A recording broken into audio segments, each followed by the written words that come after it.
시편 99편은 앞에 나와 있는 97편하고 짝을 이룹니다. 시작도 같고 대부분의 내용들이 비슷합니다. 96, 98이 짝을 이루고 97, 99장이 짝을 이룹니다. 다 똑같이 주제는 여호와께서 통치하신다. 하나님의 통치, 하나님의 왕권에 대한 이야기입니다.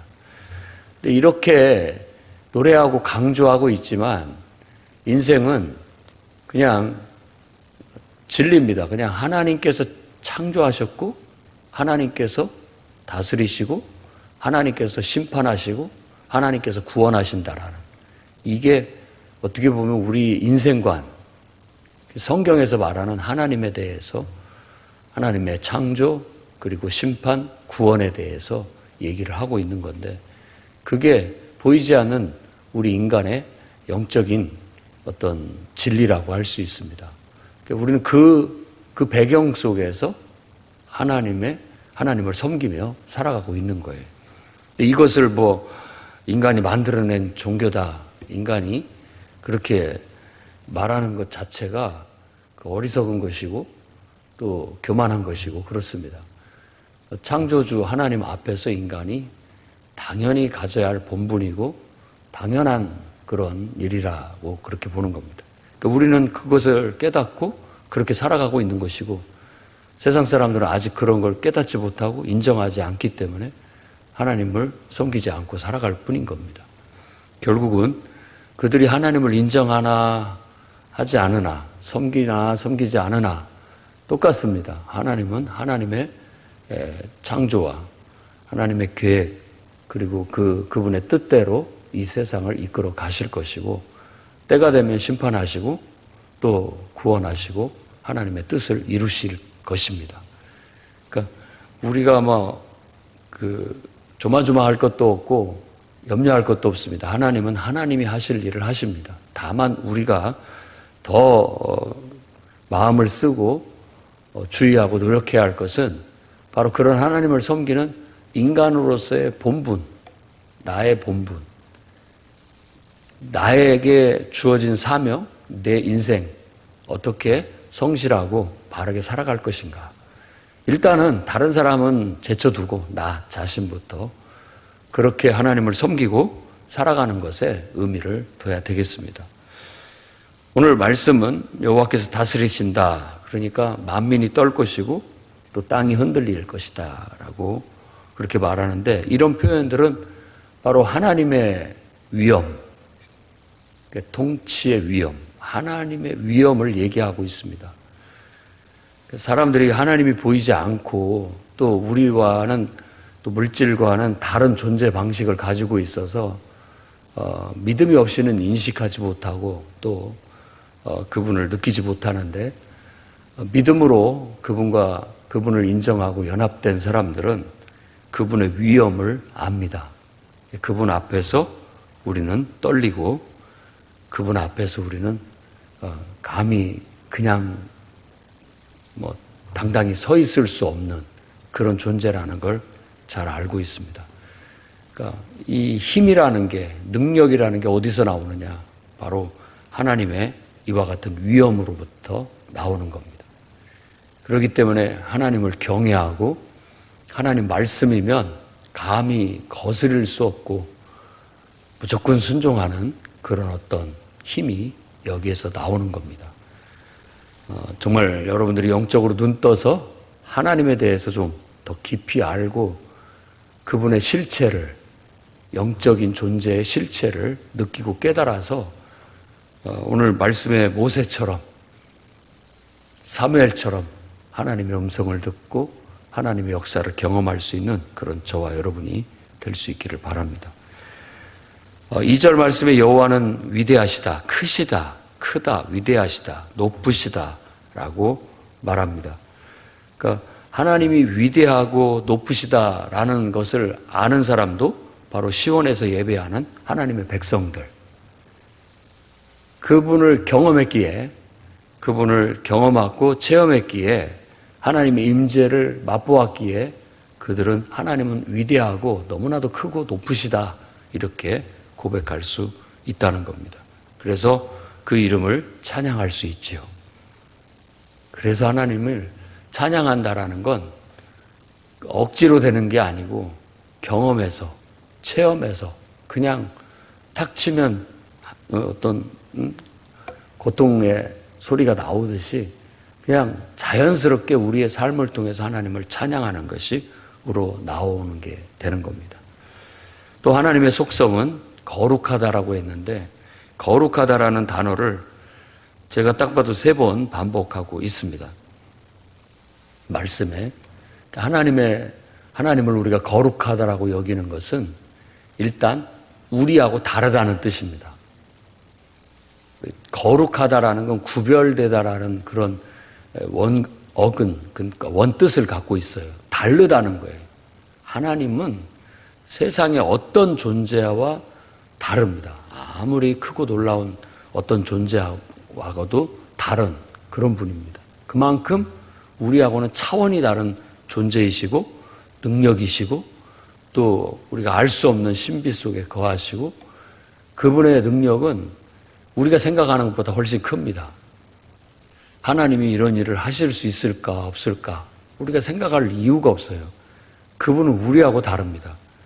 자꾸만 우리는 우리 인간식으로 또 우리가 이 세상에서 경험하는 이 물질 속으로 하나님을 이해하려고 자꾸 그러다 보니까 하나님을 제한하게 되고 하나님을 축소하게 되고 그분의 능력을 약화시키는 그런 결과를 가져옵니다. 그래서 성경에서는 이스라엘 사람들은 하나님을 이름을 부르지 못하게 했고 이름을 규정하지 못하게 했던 거예요.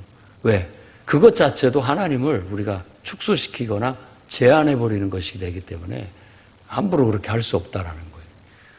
여러분들이 믿고 알고 경험한 그 하나님보다 그분은 더 특별하십니다. 그 말이 거룩하다는 고백입니다. 이제 4절에 능력 있는 왕은 정의를 사랑하느니라 라고 그 진리를 선언합니다. 그러니까 능력 있는 왕은 정의를 사랑한다 라고 했지만 왕의 능력은 정의를 사랑하는 데 있다 이런 뜻을 원어로 더 직역을 해보면 그런 뜻입니다. 왕의 능력은 정의를 사랑하는 데 있다라고 그렇게 말하는 겁니다. 이것은 하나님에 대한 묘사이면서 또 이 땅에 그와 같은 지도력을 가지고 있는 왕권을 가지고 있는 모든 인간들 왕들도 배워야 할, 들어야 할, 품어야 할 그런 정신이라는 거예요. 그러니까 하나님이야말로 정의를 실현하는 왕이시다라는 것, 진정한 의미에서. 그러니까 이 세상의 왕들, 사람이 하나님이 세워서 또 하나님의 권위로 세움을 받은 왕들은 하나님의 정의를 부분적으로 실현할 뿐이지 그들이 완벽하게 실현하는 어떤 제도도 어떤 통치력도 지도력도 나타날 수가 없습니다. 그건 불완전해요. 왜냐하면 인간은 능력이 안 됩니다. 그럴 만한 능력이 못 돼요. 그러니까 옛날 봉건사회나 지금 이 능력주의의 이런 사회나 똑같이 불공평하게는 똑같아요. 그리고 빈부의 격차도 사실 똑같고 또 코로나19의 팬데믹이 결국은 오히려 빈부의 격차를 더 가속화시켰다고 그렇게 말합니다. 그러니까 있는 자들에게 더 부는 모이게 돼 있고 없는 사람들은 더 어려움을 겪는 그런 시절이 됐다고 그렇게 얘기합니다. 더 가혹해요. 옛날 봉건사회 때는 그냥 뭐 어쩔 수 없다라고 그렇게 운이다 그렇게 생각을 했는데 지금은 아주 자신의 무능력함을 느끼면서 감히 이 세상에 대한 반감과 그 처절함은 더 심화됐다라고 그렇게 볼 수 있습니다. 그래서 항상 사회적 구조나 경제 구조 또 세상에 대한 어떤 불평이 없을 수가 없습니다. 그러니까 정의를 사랑하고 정의를 실현하는 게 통치자들이고 지금도 그러려고 노력을 하고 있습니다만은 묘하게도 이쪽에서 그걸 틀어막으면 저쪽에서 열리고 저쪽을 또 틀어막으면 이쪽이 열리고 막을 길이 없어요. 전도서에 이 솔로몬이 고백한 거나 똑같아요.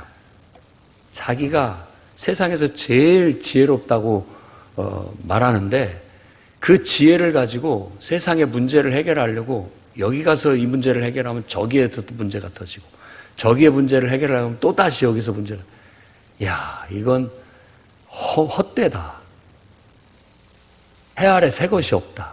이렇게 고백을 할 수밖에 없었던 것처럼 그렇습니다. 그래서 너무 지금 이 나그네와 같은 이 세상에 너무 그 정의에 대한 기대는 많이 안 하는 게 좋습니다. 다만 아까도 얘기했듯이 우리는 하나님을 믿고 하나님의 정의를 믿고 그분의 공평함을 믿고 그분의 사랑을 믿고 내 자신이 하나님 앞에서 항상 내 본분을 다하고 성실하게 살아가는 것, 하나님의 뜻을 내 삶을 통해서 펼치고 하나님의 역사를 이루는 것, 그것으로 만족을 삼고 기쁨을 삼고 살아가는 것이 가장 건강한 삶이라고 할 수 있고 그게 하나님의 통치 아래 살아가는 인간의 본분이라고 말할 수 있습니다.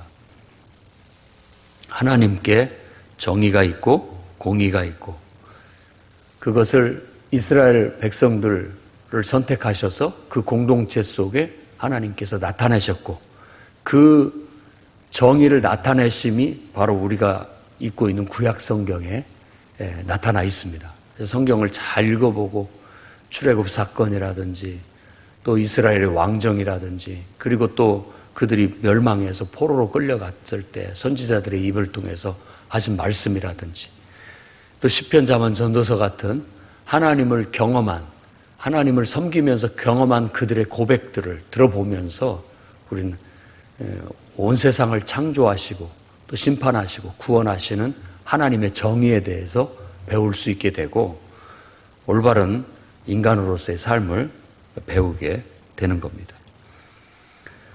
그 중에 이제 대표적인 사람들이 제사장들이라고 말하고 있습니다. 6절 말씀에 제사장들, 특히 그 대표격인 모세, 아론, 그리고 한 사람을 더 거론한다면 사무엘.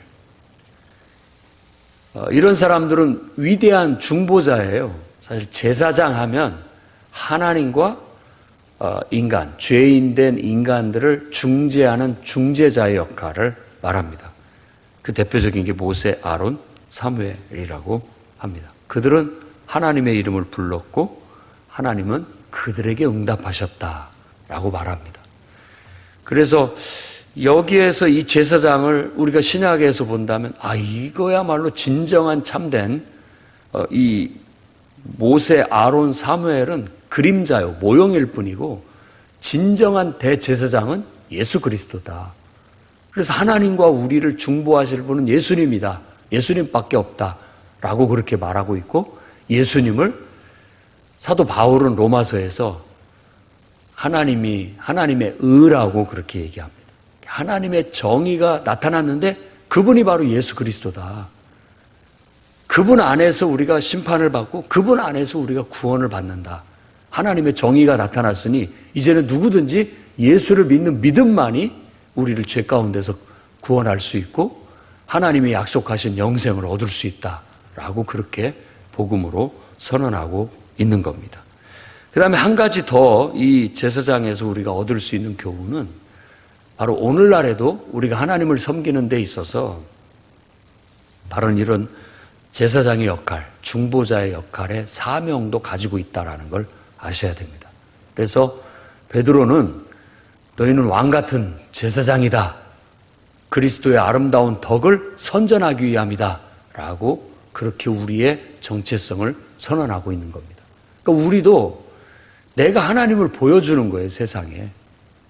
그리고 내가 세상을 위해서 기도하고 결국 하나님의 뜻과 역사를 이루어 나갈 수 있게.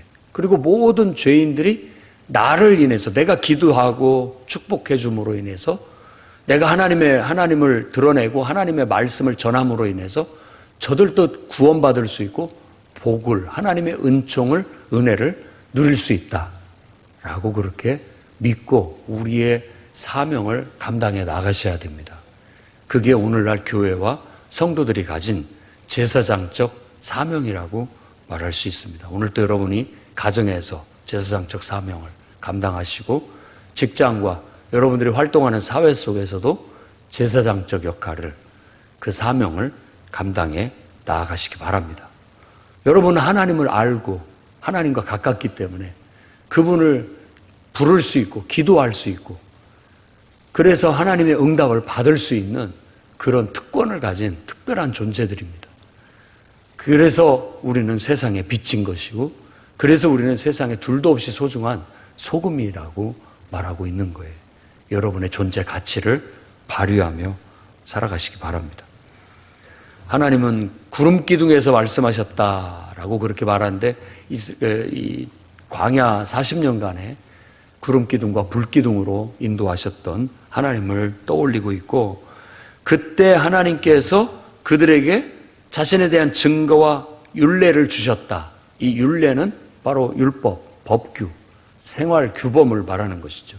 그리고 그들이 지켰다라고 말하는 것처럼 이게 우리의 본분인 겁니다. 구름 기둥과 불 기둥은 하나님의 임재를 상징하는 것이고 하나님의 사인이었어요. 낮에는 구름 기둥으로, 밤에는 불 기둥으로 사인을 내리면 그 기둥의 표시를 보고 천막을 걷고 이동을 했다가 또 멈추기도 했다가 했던 것이 바로 구름 기둥과 불 기둥으로 인도하신 것입니다. 그래서 하나님에 대한 증거와 하나님에 대한 법, 하나님의 말씀 이런 것들을 그들이 철저히 지키면서 동행했던 것처럼 하나님이 다스리고 우리는 그와 같이 철저히 하나님 말씀대로 지키며 하나님의 역사를 드러내며 증거하며 사는 삶을 살아가는 것입니다. 8절 여호와 우리 하나님.